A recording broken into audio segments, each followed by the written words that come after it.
sell directly from TradingView. There's going to be no BS around it. But before we start, make sure you slap the like button and subscribe if you're new to the channel. If you want to trade with up to $200,000 of other people's money and keeping 90% of the profits, check the link in the description down below to sign up for FTMO. And I'm sponsored by MEX Exchange. They're the coolest exchange to actually trade altcoins. So if you want to check that out, go to the link in the description down below.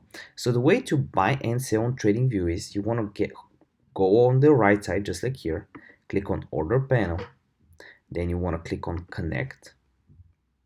You can select your broker. If you don't see any of these brokers, you can also try paper trading. Connect right here,